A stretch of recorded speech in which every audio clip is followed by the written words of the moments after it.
رسوله صلى الله على سيدنا محمد وعلى آله وصحبه أجمعين أما بعد يا أيها الذين آمنوا اتقوا الله حق تقاته ولا تموتن إلا وأنتم مسلمون يا أيها الناس اتقوا ربكم الذي خلقكم من نفس واحدة وخلق منها زوجها وبث منهما رجالا كثيرا ونساء واتقوا الله الذي تساءلون به والأرحام إن الله كان عليكم رقيبا يا أيها الذين آمنوا اتقوا الله وقولوا قولا سديدا يصلح لكم أعمالكم ويغفر لكم ذنوبكم ومن يطع الله ورسوله فقد فاز فوزا عظيما أما بعد அன்புக்கினிய இஸ்லாமிய சகோதரர்களே, தாய்மார்களே, சகோதரிகளே, வாலிபர்களே, அல்லாஹு தாலாவினுடைய அருளினால் இந்த முற்றவெளியிலே ஈகை திருநாள் ஹஜ்ஜி பெருநாளுடைய 2 ரக்காத்து தொழுகையை நிறைவேற்றிவிட்டு சிறிது நேரம் அல்லாஹுவை, நபிகள் நாயகம் ஸல்லல்லாஹு அலைஹி வஸல்லம் அன்னவர்களுடைய வழிகாட்டலில் சிலவற்றை ஞாபகப்படுத்தலாமல் ஆசைப்படுகிறேன். அருமை சகோதரர்களே, நாங்கள் இருக்கின்ற இந்த துல்ஹஜ் மாதம் இருக்கிறதே, இந்த மாதம் ஏனைய மாதங்களை விட சிறப்பான ஒரு மாதம். ஏனென்றால் ஏனைய மாதங்களில் சகல அம்சங்களும் பொதிந்ததாக அந்த மாதங்கள் இல்லை. உதாரணமாக ரமதானை எடுத்துக்கொண்டால் கூட ரமதானிலே ஹஜ்ஜி செய்ய முடியாது. துல்ஹஜ் மாதத்தை பொறுத்தவரையிலே அல்லாஹு தாலா நோன்பை தந்திருக்கிறான். அரஃபாவுடைய நோன்பை நோக்கிறோம். நோன்பு அல்லாஹு தாலா தந்திருக்கிறான். விரும்பினவர்கள் துல்ஹஜ்ஜினுடைய 9 நாட்கள் நோன்பு நோக்கலாம்.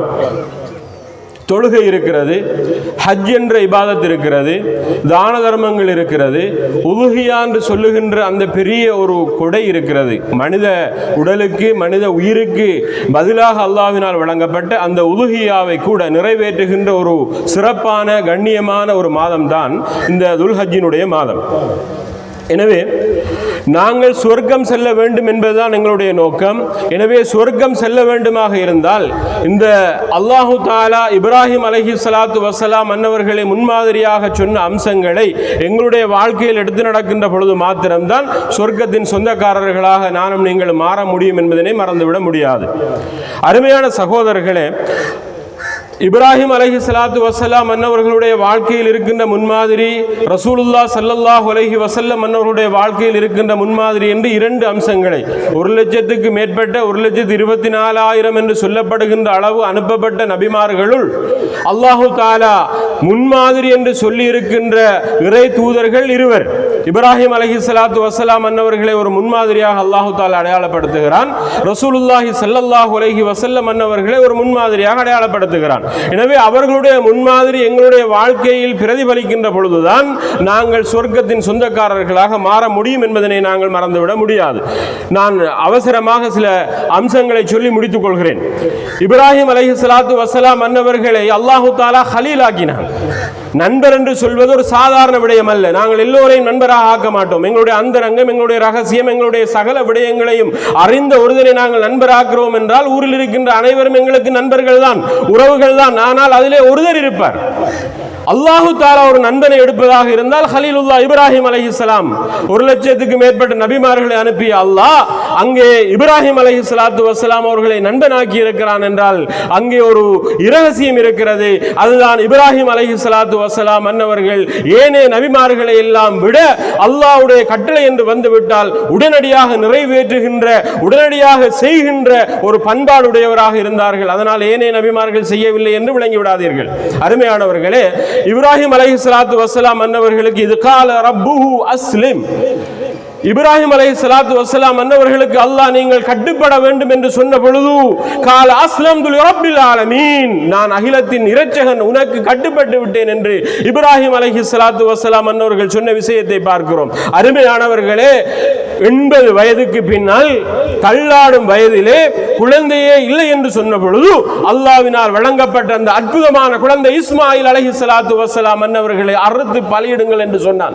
அருமையானவர்களே, நாங்கள் சாதாரணமாக ஒரு உலுஹியா கொடுப்பதற்கு வக்கற்றவர்களாக வாழ்ந்து கொண்டிருக்கின்ற இந்த காலகட்டத்திலே எங்களுடைய பிள்ளைகளை அறுத்து பலியிடுவது கடமையாக்கப்பட்டிருந்தால் நானும் நீங்களும் எக்கடம் இந்த இஸ்லாத்தில் இருந்திருப்போம் என்று சிந்தித்து பாருங்கள். அருமையானவர்களே, இப்ராஹிம் அலைஹிஸ்ஸலாத்து வஸலாம் அவர்களுக்கு அல்லாஹ் கனவை கொடுக்கிறான், மகனை அறுக்க சொல்கிறான். மகனுக்கு சொல்லுகிறார்கள், மகன் உடனே உடன்படுகிறார். கது அஸ்லமா, இருவரும் உடன்படுகிறார்கள். அல்லாஹு தஆலா அதற்கு பாலமாக இந்த உதுகியாவை நிறைவேற்றுவதை கடமையாக்கி இருக்கிறான். அருமையான சகோதரர்களே, இன்று நானும் நீங்களும் இந்த உதுகியாவுடைய விடயத்தில் எந்த அளவு இருந்து கொண்டிருக்கிறோம் என்று சிந்தித்து பாருங்கள்.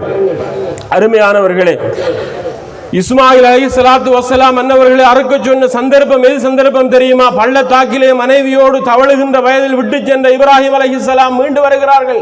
அந்த குழந்தை இப்ராஹிம் அலைஹிஸ்ஸலாத்தினுடைய மார்பகங்களில் ஏறி விளையாடி தவண்டு கொண்டிருக்கின்ற பருவம். அருமையானவர்களே, தந்தையை இழந்து தந்தை மீண்டு வந்ததற்கு பின்னால் அந்த குழந்தைகள் எவ்வளவு ஆனந்தம் அடைவார்கள், எவ்வளவு சந்தோஷம் அடைவார்கள்.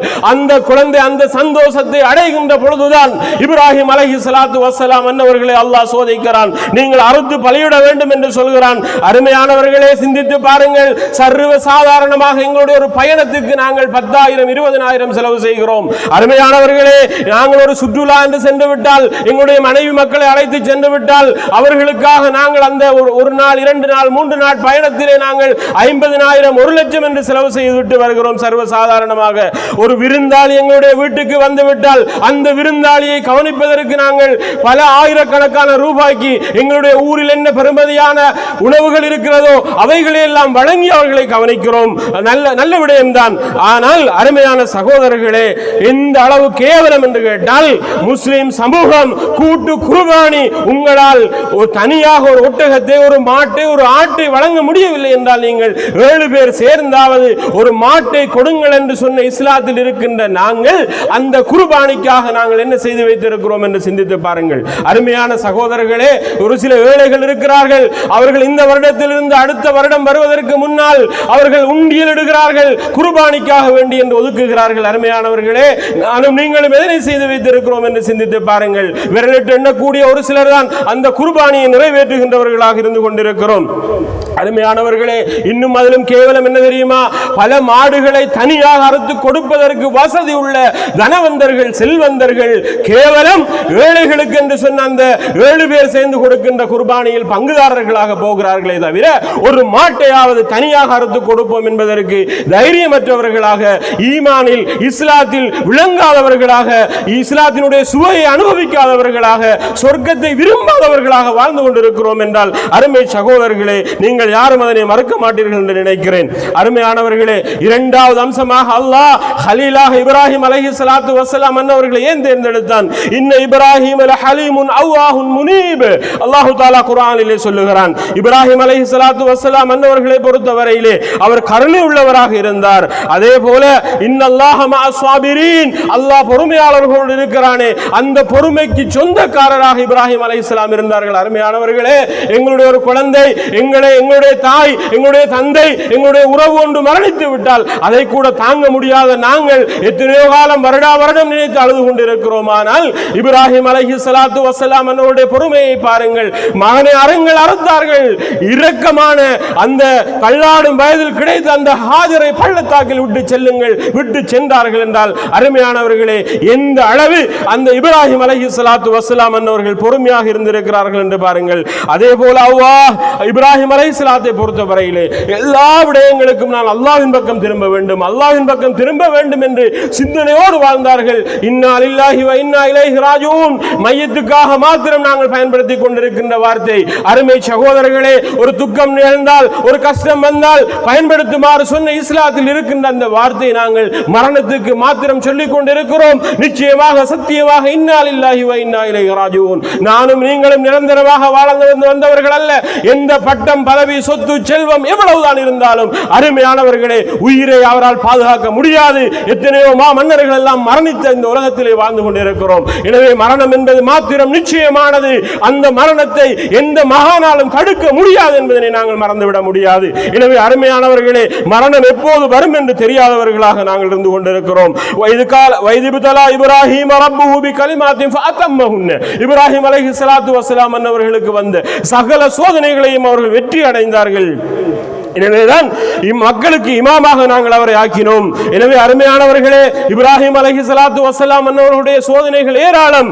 எந்த அளவுக்கு என்றால் 80 வயதை தாண்டுகின்ற பொழுது அல்லாஹ் ஹத்னா செய்யுங்கள் என்று சொல்லுகிறான். இப்ராஹிம் அலைஹிஸ்ஸலாம் அவர்கள் உடன்படுகிறார்கள், செய்கிறார்கள். அருமையானவர்களே, இன்று அது மார்க்கமாக முன்மாதிரியாக எங்களுக்கு வழங்கப்பட்டிருக்கிறது. இன்று விஞ்ஞானம் பேசுகின்றவர்கள், வைத்தியர்கள் நிறைய பேர் அந்த ஹத்னாவை விரும்புகிறார்கள், செய்ய வேண்டும் என்று சொல்கிறார்கள். இஸ்லாத்தில் இல்லாவிட்டாலும் மாற்று மதத்தவர்கள் கூட விரும்பி செய்கின்ற ஒரு இபாதத்தாக, தூய்மையாக அல்லாஹ் இப்ராஹிம் அலைஹிஸ்ஸலாத்து வஸ்ஸலாம் மூலம் எங்களுக்கு அந்த சுன்னாவை தந்திருக்கிறார் என்றால், அருமையானவர்களே, எந்த அளவுக்கு நானும் நீங்களும் அந்த அல்லாஹ்வுடைய கட்டளையை நிறைவேற்றுகின்ற விடயத்தில் முன்மாதிரியாக இருக்கிறோம், எடுத்து நடக்கிறோம் என்பதை சிந்தித்து பாருங்கள். மூன்றாவது அம்சமாக, இன்னஹு கான சித்தீகன் நபியா, இப்ராஹிம் அலைஹிஸ்ஸலாத்து வஸ்ஸலாம் அவர்கள் உண்மையான தூதராக, உண்மைப்படுத்துகின்றவராக, அல்லாஹ் சொன்னவைகளை எல்லாம் உடன் நிறைவேற்றுகின்றவராக இருந்தார் என்று அல்லாஹ் தஆலா அருள்முறையில் சொல்லுவதை பார்க்கிறோம். ஏதோ 3 பொய் சொன்னதாக சொல்வார்கள். அருமையானவர்களே, அது சம்பந்தமாக தெளிவான, அவர்கள் அது சொன்னது பொய் அல்ல என்பதற்கான தெளிவான விடயங்கள் இருக்கின்றன. இப்ராஹிம் அலைஹிஸ்ஸலாத்து வஸ்ஸலாம் அன்னவர்கள் சர்வ சாதாரணமாக பாருங்கள், எங்களுடைய வாழ்க்கையில் விடிந்தால் மாலையாகின்ற பொழுது, விடிந்தால் தூங்குகின்ற வரைக்கும் எத்தனை பொய்களை சொல்லிக் கொண்டிருக்கிறோம். சர்வ சாதாரணமாக பொய்யிலும் புரட்டிலும் எங்களுடைய வாழ்க்கை நகர்ந்து கொண்டிருப்பதை பார்க்கிறோம். எனவே அருமையானவர்களே, இப்ராஹிம் அலைஹிஸ்ஸலாத்து வஸ்ஸலாம் அன்னவர்கள் எந்த அளவுக்கு உண்மையாளராக இருந்தார்கள் என்றால், அல்லாஹ் நேசிக்கின்ற அளவுக்கு இப்ராஹிம் அலைஹிஸ்ஸலாத்து வஸ்ஸலாம் அவர்கள் இருந்தார்கள். அருமையானவர்களே, அந்த இப்ராஹிம் அலைஹிஸ்ஸலாத்து வஸ்ஸலாம் அவர்களுடைய அந்த குடும்ப நிகழ்வுதான் இந்த ஹஜ்ஜினுடைய கிரியையாக, இபாதத்தாக இருந்து கொண்டிருக்கிறது என்றால் யாரும் மறக்க மாட்டீர்கள். ஆனால் அந்த இப்ராஹிம் அலைஹிஸ்ஸலாத்து வஸ்ஸலாம் அவர்களுடைய அந்த குடும்பத்தை நினைவுபடுத்துகின்ற பாக்கியம், அந்த கடமையை நிறைவேற்றுகின்ற பாக்கியம் அல்லாஹ் எனக்கும் உங்களுக்கும் தர வேண்டும் என்று நீங்கள் பிரார்த்தனை செய்து கொள்ளுங்கள்.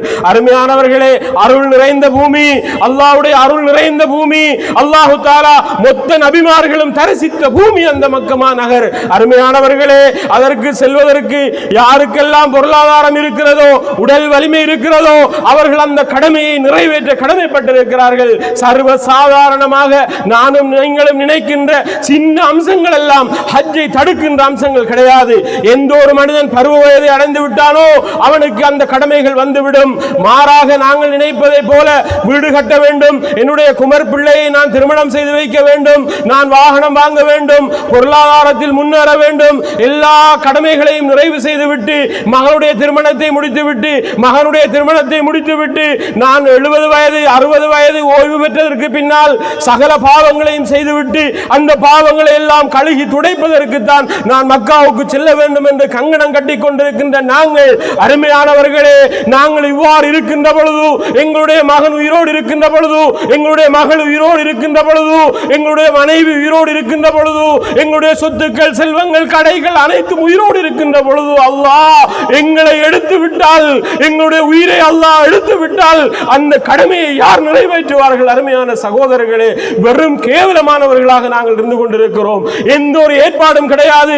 மகளுக்கு வீடு கட்ட வேண்டும் என்றால் மகள் பிறந்த உடனே சீட்டை கட்டுகிறோம், சீட்டை போடுகிறோம், சேமிக்கிறோம், அதற்காக வேண்டி முன்னாயத்தங்களை செய்கிறோம், ஏனைய எங்களுடைய சகல அம்சங்களுக்காக வேண்டியும் நாங்கள் திட்டமிடுகிறோம். ஆனால் அல்லாஹ் தஆலா இந்த அருள் நிறைந்த பூமியை தரிசிப்பதற்காக எங்களுக்கு தந்திருக்கின்ற அந்த கடமையை இறுதி கடமையாக நினைத்துக் கொண்டிருக்கிறோம். ஆரம்பம் ஒன்று இருந்தால் முடிவு இருக்க வேண்டும். கலிமா சொல்வது முதலாவது என்றால் கடைசியாக ஹஜ் இருக்கிறது என்பதற்காக அது கடைசி கடமை கிடையாது. அருமையானவர்களே, யாருக்கெல்லாம் வசதி இருக்கிறதோ, உடல் ஆரோக்கியம் இருக்கிறதோ, அந்த உடல் ஆரோக்கியத்தோடு அந்த கடமையை நிறைவேற்ற வேண்டும். தள்ளாடும் வயதிலே அங்கே சென்று, அருமையானவர்களே, எத்தனையோ பேர்கள் ஹஜ்ஜினுடைய கடமையை நிறைவேற்ற முடியாமல் திரும்பி வருகின்ற காட்சிகளை பார்க்கிறோம். சென்றவர்களுக்கு தெரியும் அந்த அருமையான காட்சி. அருமையானவர்களே, எத்தனையோ கட்டிடங்களை பார்த்திருக்கிறோம், எத்தனையோ மாளிகைகளை பார்த்திருக்கிறோம், எத்தனையோ ரசனைகளை ரசித்திருக்கிறோம். ஆனால் வெறுமனே ஆதம் அலைஹிஸ்ஸலாத்து வஸ்ஸலாம் அன்னவர்களால் கட்டப்பட்டு இப்ராஹிம் அலைஹிஸ்ஸலாத்து வஸ்ஸலாம் அன்னவர்களால் புனர் நிர்மாணிக்கப்பட்ட அந்த காபத்துல்லாஹ் வெறுமனே கருத்த கல்களால் ஆனவைகள். ஆனால் பார்க்க பார்க்க, அன்னார்ந்து பார்க்க பார்க்க, அந்த கண்கள் அதனை பார்க்க பார்க்க வேண்டும் என்று சொல்லும் அளவுக்கு ரசனை கூடியதாக அல்லாஹ் தஆலா ஆக்கி வைத்திருக்கிறான். எனவே அருமையானவர்களே, அந்த பாக்கியம் யாருக்கெல்லாம் கிடைக்கிறதோ அதனை நாங்கள் கட்டாயம் நிறைவேற்ற வேண்டும். அருமையானவர்களே, எந்த அளவுக்கு என்று கேட்டால், நாங்கள் எங்களுடைய சாதாரண வருத்தங்களுக்கு கூட நாங்கள் விசேட வைத்தியர்களை சந்திக்கிறோம், தனியார் மருத்துவமனைக்கு செல்கிறோம், 20, 50, 1 லட்சம் என்றெல்லாம் செலவு செய்கிறோம். அருமையானவர்களே, எங்களுடைய பெண் மக்களுக்காக நாங்கள் ஆரம்பம் முதல் நகைகளை எல்லாம் சேமித்து வைக்கிறோம், அவர்களுக்காக வீடுகளை எல்லாம் தயார்படுத்துகிறோம். ஆனால் அவர்கள் நாளை மறுமையில் அல்லாஹ்விடத்தில் எங்களை காட்டி கொடுப்பதற்காக வருவார்கள். அவர்களை விட எனக்காக நான் எதனை செய்திருக்கிறேன் என்பதனை பாருங்கள். அருமையானவர்களே, நாங்கள் உண்ணாமல் குடிக்காமல் என்னுடைய மனைவி, என்னுடைய பிள்ளைகள் என்று நாங்கள் சேமித்து வைக்கிறோமே, அந்த பிள்ளைகள் நாளை மறுமையில் அல்லாஹ்வுக்கு முன்னால் எங்களுக்கு எதிராக சாட்சி சொல்லுகின்ற பொழுது, அருமையானவர்களே, எங்களுக்கு உதவி செய்வதற்கு யார் இருக்கிறார் என்பதை நாங்கள் சிந்திக்க கடமைப்பட்டிருக்கிறோம். எனவே அருமையானவர்களே, அந்த நேரம் எங்களுடைய கடையோ, எங்களுடைய பொருளாதாரமோ, எங்களுடைய மனைவி மக்களோ யாரும் வரமாட்டார்கள். தனிமையிலே மஹ்ஷரில் நாங்கள் நிற்கின்ற பொழுது அல்லாஹ் நாங்கள் செய்த அந்த நல்லவர்கள் மூலம்தான் எங்களுக்கு விமோசனம் தருவான் என்பதனை மறந்து விடாதீர்கள். அதே போல அருமையானவர்களே, 4வது அம்சமாக அல்லாஹ் இப்ராஹிம் அல்லதி வஃபா, இப்ராஹிம் அலைஹிஸ்ஸலாத்து வஸ்ஸலாம் என்பவர்கள் சோதனைகள் அனைத்தையும் வெற்றி பெற்றார்கள் என்று அல்லாஹ் தஆலா சொல்கிறான். ஷாக்கிரன் லிஅன்உமிஹி, இப்ராஹிம் அலைஹிஸ்ஸலாத்து வஸ்ஸலாம் என்பவர்களுக்கு அல்லாஹ் என்னென்ன அருள்களை எல்லாம் செய்தானோ அந்த அருள்களுக்கெல்லாம் நன்றி உள்ள மனிதராக இருப்பார்கள் என்று அல்லாஹ் தஆலா சொல்கிறான். எனவே அருமையானவர்களே, அல்லாஹு தஆலா நாளை மஹ்ஷரிலே ஆடை அணிவிக்கின்ற பொழுது முதல் மனிதர் இப்ராஹிம் அலைஹிஸ்ஸலாத்து வஸ்ஸலாம் என்பவர்களுக்கு தான் ஆடை அணிவிப்பதாக சொல்லுகிறான். எனவே அருமையானவர்களே, கோடி கோடியாக சம்பாதிக்கலாம். அருமையானவர்களே, எத்தனை கோடி வேண்டும் என்றாலும் சம்பாதிக்கலாம். ஆனால் எங்களுடைய உயிருக்கு உத்தரவாதம் கிடையாது, எங்களுடைய வாழ்நாளுக்கு உத்தரவாதம் கிடையாது, எங்களுடைய சுகம் நிரந்தரமானது கிடையாது. எனவே எங்களுடைய வாழ்வு, எங்களுடைய அந்த ஆரோக்கியம், எங்களுடைய அந்த நிம்மதி, எங்களுடைய அந்த சந்தோஷம், எங்களுடைய ஆரோக்கியம் இருக்கின்ற பொழுது அந்த கடமையை நிறைவேற்ற நானும் நீங்களும் கடமைப்பட்டிருக்கிறோம். எனவே அருமையானவர்களே, ஹஜ் என்பது முன்னர் ஒரு காலம் இருந்தது, 6 மாதம் அல்லது போயிட்டு வாரேன் என்று சொல்ல மாட்டார்கள், போறேன் என்று சொல்வார்கள். என்றால் கடலில் செல்ல வேண்டும், அவர்கள் மீண்டு வருவார்களா என்று தெரியாத ஒரு காலம். அருமையானவர்களே, அதை கடந்து விட்டோம். அதற்கு பின்னால் 40 நாள், 1 மாதம் என்று ஹஜ்ஜுடைய காலம் இருந்தது. சர்வ சாதாரணமாக ஒரு மனிதன் விரும்பினால் 6 நாளில் ஹஜ்ஜை நிறைவேற்றி விட்டு வரலாம். ஹஜ்ஜுக்கு சென்று வந்தவர்களுக்கு தெரியும். அருமையானவர்களே, 8வது நாள் நாங்கள் மினாவிலே தரிக்கிறோம், 9வது நாள் நாங்கள் அரஃபாவிலே தரிக்கிறோம், 10வது நாள் முஸ்தலிஃபாவிலே தரிக்கிறோம், 11, 12, 13 ஜம்ராக்களிலே கல்லறிகிறோம், தவாஃபுல் இஃபாதாவோடு வீடு திரும்புகிறோம். அருமையானவர்களே, சுமார் 6 நாட்களில் நிறைவேற்ற முடியுமான இந்த இபாதத்தை நிறைவேற்றுவதற்கு நானும் நீங்களும் என்னென்ன கைங்கரியங்களை செய்ய வேண்டுமோ அவைகளை செய்து எங்களுடைய மரணம் உத்தரவாதம் உடையது. நிச்சயமாக மரணம் என்பது சந்தித்தே ஆக வேண்டும். அது இன்றாக இருக்கலாம், நாளையாக இருக்கலாம், அடுத்த வருடமாக இருக்கலாம். எனவே இந்த இபாதத்தை தள்ளி போடாது அவசரமாக முடியுமான எங்களுடைய பொருளாதார வசதிகளை ஏற்படுத்தி அல்லாஹ்விடத்தில் அழுது தொழுது, யா அல்லாஹ், இந்த உனது புனிதமான கஅபாவை பாவங்கள் எல்லாம் மன்னிக்கப்பட்டு அல்லாஹ் அன்று பிறந்த பாலகர்களை போல மாற்றி அமைக்கின்ற அந்த இபாதத்தை நிறைவேற்றும் பாக்கியத்தை எனக்கும் என்னுடைய குடும்பத்திற்கும் உறவுகளுக்கும் தர வேண்டும் என்று நாங்கள் பிரார்த்தனை செய்ய கடமைப்பட்டிருக்கிறோம். எனவே அருமையானவர்களே, இந்த நல்ல சந்தர்ப்பத்திலே நீங்கள் எல்லோரும் அதற்கு நியத்து வைத்துக் கொள்ளுங்கள். இன்ஷா அல்லாஹ் இங்கிருக்கின்ற ஒவ்வொருவரும் அந்த புனிதமான இபாதத்தை செய்ய வேண்டும். அந்த மக்கமா நகர் அருள் நிறைந்த நகருக்கு சென்று வர வேண்டும். அதற்குரிய பாக்கியத்தை அல்லாஹ் நம் அனைவருக்கும் தந்தருள்வானாக. அஸ்தக்ஃபிருல்லாஹ் லி வலக்கும் வஸ்தக்ஃபிரு இன்னஹு கஃபூருர் ரஹீம். அருமையானவர்களே, பெண்கள் சென்றதுக்கு பின்னால் ஆண்கள் செல்லலாம். தயவு செய்து பெண்களுக்கு செல்வதற்கான வாய்ப்பினை வழங்குங்கள். தயவுசெய்து ஆண்கள் கொஞ்சம் அமர்ந்து பெண்கள் போனதுக்கு பின்னால் போங்க, பெரிய ஒரு உதவியாக இருக்கும்.